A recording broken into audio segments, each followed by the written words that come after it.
Oi a todos, é muito bom estar aqui com vocês hoje. Quero agradecer o convite para participar do Palco Rosa, num mês tão importante quanto é o Outubro Rosa.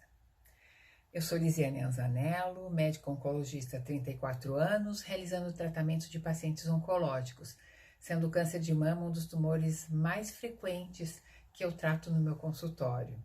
E eu vim falar com vocês hoje desse tema.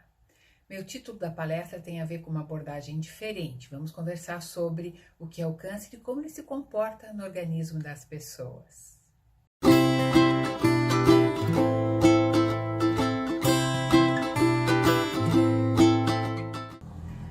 Todos sabemos que o câncer é o resultado de uma alteração de uma célula que, estando alterada, ela vai dar origem a muitas outras da mesma linhagem. Essas células reunidas, elas seguem se dividindo e criando novas células, e assim novos agrupamentos, novas comunidades dessas células vão se formando. Mas elas têm diferenças bem importantes das células normais do nosso corpo, do qual elas se originaram.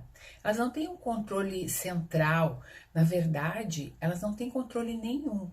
Você sabia que as células normais do nosso corpo, elas também se alteram durante o trabalho que elas vêm fazendo para manter o nosso organismo todo funcionando? Porém, elas têm mecanismos de controle, seja um controle hormonal ou um controle já pré-determinado quando elas vêm.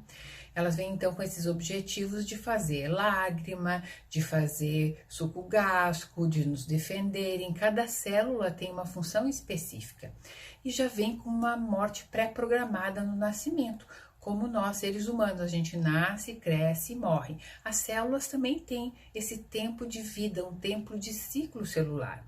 E esse trabalho que elas fazem é acompanhado de perto pelas células do nosso sistema imune, que consertam os defeitos tão logo eles apareçam. Assim, eu pergunto para vocês, por que num determinado momento da vida das pessoas, elas não conseguem identificar essas células quando há uma alteração nas mesmas? Então eu pergunto a vocês, por que o sistema imune, o sistema de defesa, ele fica adormecido e não contra-ataca? Será que é porque a célula alterada ela é esperta demais e se esconde bem? Ou podem existir mecanismos de resistência dessa célula nova formada? A gente ainda não tem muitas respostas, a gente ainda não conhece, mas se sabe que a célula anormal, a célula cancerosa, então, ela tem taxas de crescimento muito maior que as células normais e que elas perdem a capacidade de programar a sua autodestruição. Elas ficam desobedientes ao sistema, como se houvesse uma revolta interna. Assim, essas células desobedientes começam a crescer desordenadamente e se alimentar muito e com uma tendência a invadir tecidos, buscando sempre melhores condições para suas alimentações, para o seu bom desenvolvimento. Nessa procura, elas vão invadindo tudo que vê na frente, invadem vasos sanguíneos, né, os arteriais, as veias, invadem o sistema linfático, e aí elas vão se distribuindo por continuidade, por estarem pertinho, ou então vão atravessando esses vasos, caindo na corrente sanguínea e aí vão para outros lugares mais distantes, buscando alimento, buscando oxigênio e melhores condições. Isso a gente chama de metástases. Então, o nosso sistema, que não teve a capacidade de reconhecer essas células alteradas como sendo inimigas, eles até podem ajudar no crescimento, imagina isso. Dessa forma, talvez se possa explicar por que o nosso sistema não destrói imediatamente as células defeituosas. Afinal, se foi o defeito originado dentro do sistema, se foi você que criou, você pode imaginar que você não ia matar um filho seu defeituoso, não é? Portanto, quando se diagnostica um tumor, temos que retirar, fazer cirurgias ou tratar com medicamentos, com imunoterapia. As células têm que ser tratadas como se fossem inimigas e dessa forma elas podem ser destruídas, restabelecendo a harmonia do sistema. Todos sabemos que a harmonia do sistema, a saúde do corpo, ela está intimamente relacionada com o bem-estar físico, mental e emocional. E que os pacientes, quando eles têm diagnóstico de tumores, de neoplasias, eles passam por períodos antes do diagnóstico da doença bem turbulentos, antes de saberem que estão doentes. Eles sentem como se tivessem perdido o sentido da vida, vivem automaticamente deprimidos, ansiosos, amargurados. Eu podia comparar como se fosse um vulcão, que você olha, você não vê a atividade dele, mas lá dentro ele está internamente em ebulição.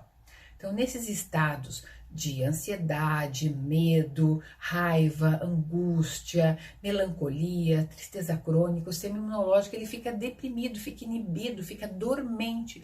Ele não consegue detectar adequadamente as ameaças que vão atacar o sistema. E somado ainda a isso, a ingesta de combustível ruim, alimentações ricas em gorduras, pobre em fibras, muito açúcar, falta de exercícios, o sedentarismo, que vai enfraquecer ainda mais o sistema. Assim, se vê que como é que a gente cria um inimigo é através desse ambiente propício para que o inimigo se aproveite dessas alterações, né, tanto do macro quanto do microambiente, e se desenvolva. Sem contar as alterações genéticas herdadas, a química que a gente mesmo criou no nosso organismo pelo estresse crônico, que ajuda a embotar as reações de defesa do organismo. Bom, conseguimos entender de uma maneira muito simples como é que ocorre a gênese do câncer. Mas, Lisiane, e aí onde entra a parte amorosa dessa doença? A visão amorosa do câncer, então, qual seria? Bem, obviamente que a concepção do câncer foi inconsciente. Ninguém gostaria de criar isso conscientemente. Assim, quando se diagnostica a doença, quando se sabe que há doença instalada no corpo, há também a percepção do indivíduo da sua terminalidade. Porque se ele não tratar o câncer, se ele não conseguir dar a volta por cima, inevitavelmente essa doença vai levar ele à morte. Assim, frente a frente com o câncer, nós nos deparamos com outra realidade, que é a necessidade da aceitação e da mudança de crenças. Todas essas questões vêm à nossa mente perguntando assim: por que eu estou doente? Como seria se eu me curasse da doença? Eu quero realmente me curar? E se eu não curar? Como seria se eu realmente me curasse? Será que eu vou voltar a ser feliz? Será que eu era feliz? O que essa doença significa para mim? Eu diria que começa com a primeira palavrinha que chama aceitação. Aceitar que o erro que aconteceu no organismo foi nossa responsabilidade, não uma culpa a mais para você carregar, mas uma constatação, um fato, mesmo que eu não quisesse, mesmo que eu não percebesse, ou mesmo que eu não tivesse consciência de que ele criou dentro de mim, de que ele havia começado, que foi uma falha no meu sistema. Porém, eu agora, com a consciência de me responsabilizar por ter criado, mesmo sem querer, o defeito, mesmo sem desejo de morrer, pelo menos conscientemente agora, me cabe aceitar, tomar as rédeas da minha vida novamente, fazer novas percepções, novas concepções construtivas do que realmente eu quero e eu desejo para a minha vida. Aí começa então o amor por mim mesmo. E me amando, me sentindo, tendo consciência de todas as minhas vontades, minhas crenças, meus medos, eu crio todas as condições necessárias para que meu sistema seja resetado, consertado, efetivamente curado. Essa é a visão amorosa. Você já escutou de pessoas que viveram essa realidade e que fazem lindos depoimentos verdadeiros sobre toda a importância da doença que foi no seu crescimento pessoal e na sua nova maneira de ser feliz, ser mais consciente, mais presente, mais plena. É quando a pessoa percebe seu real valor no mundo. Esse novo significado de viver a vida plenamente, conscientemente, desencadeada pelo choque da terminalidade, tem grande poder sobre o indivíduo. Nem todos conseguem sentir isso e ser envolvido por essa nova verdade que a doença traz à tona. Não é fácil aceitar-se como corresponsável e tomar a frente de tudo, se responsabilizando agora para olhar o fim e fazer um novo começo. Esse aprendizado diz respeito a se conhecer profundamente, entender suas emoções, aceitá-las, vivenciá-las e respeitar o que elas querem dizer, o que realmente está por trás desse turbilhão de sensações. Começar a se conectar com a sua própria verdade. Em resumo, as pessoas nas suas atividades ordinárias de sobrevivência, elas acabam se desconectando de si mesmas, dando mais valor para as coisas materiais, para a busca do prazer fora de si. Ter coisas materiais, buscar tudo que nos dê satisfação, mas tendo consciência do esforço emocional necessário para obter o que realmente se deseja e se precisa.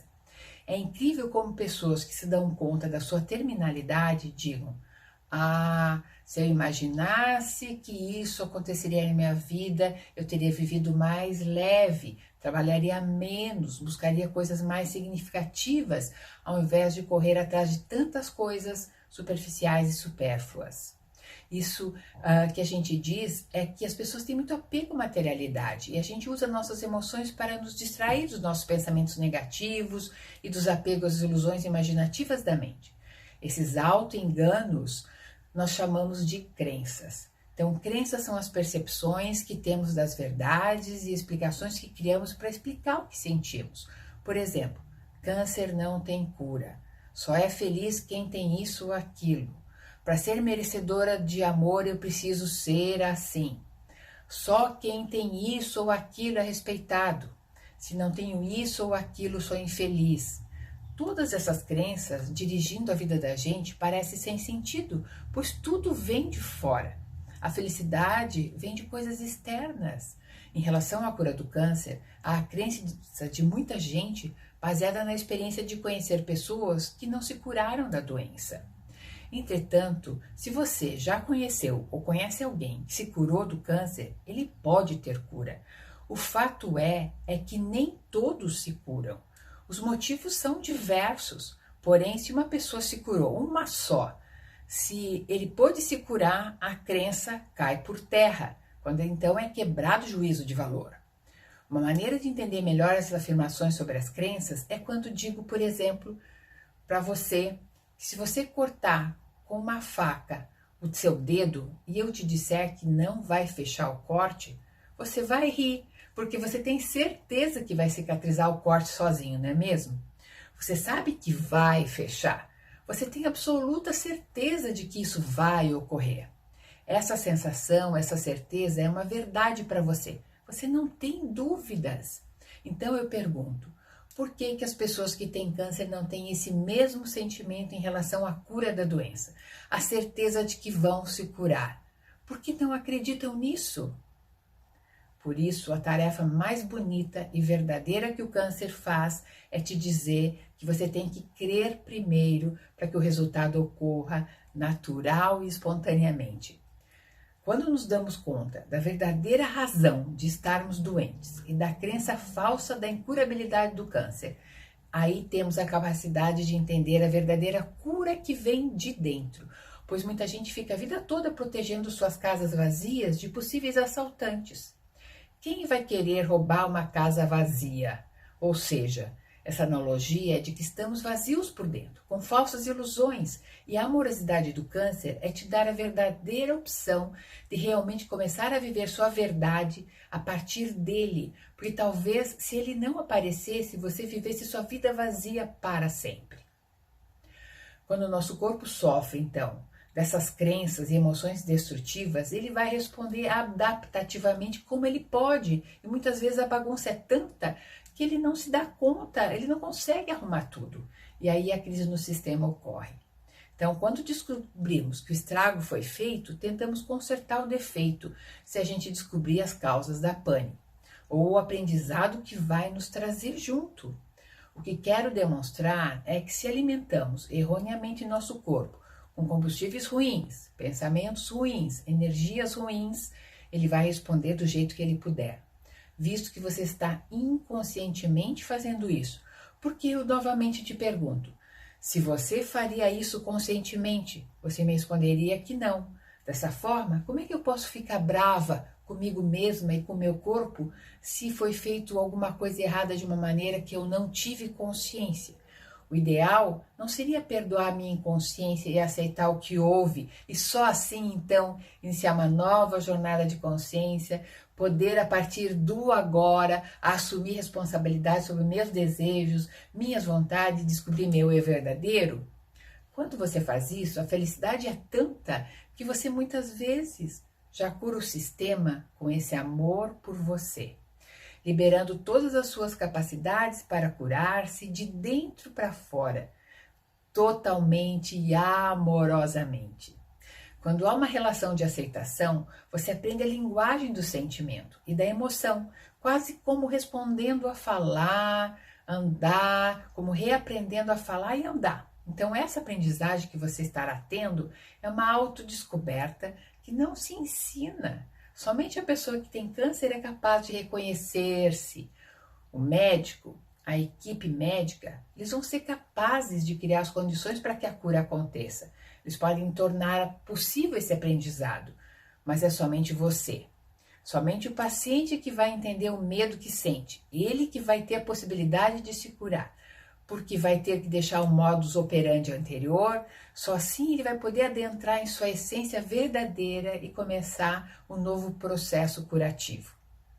Não pode existir um processo mais amoroso do que um aprendizado verdadeiro ocorrendo de dentro para fora e sendo consciente e pleno.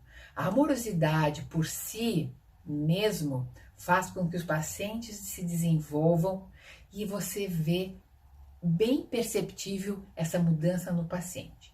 Tudo muda dentro deles, a vida fica muito mais colorida, eles são mais respeitosos com eles mesmos. Não significa serem frágeis, pelo contrário, eles ficam fortes, determinados a fazer o que lhes faz felizes.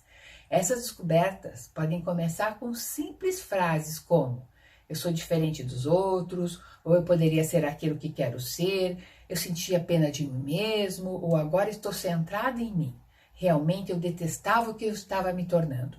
Eu não quero isso para a minha vida. Várias outras frases. São pequenas descobertas, mas totalmente significativas. E eis o processo curativo acontecendo. Portanto, todo o processo inicialmente destrutivo, ele pode ser regenerativo e reconstrutivo no final. Eu acredito que sem escolhas conscientes não haverá definitivamente uma cura completa. Assim, se você está doente, lembre-se, há uma falha no sistema, comece percebendo-se, pois você abriu a porta certa, onde a luz poderá entrar e iluminar todo o seu caminho da verdade e da cura. Fiquem com muito amor por você, todos somos merecedores de amor, todos merecemos ser amados, mas começamos sempre nos amando primeiro. Obrigada.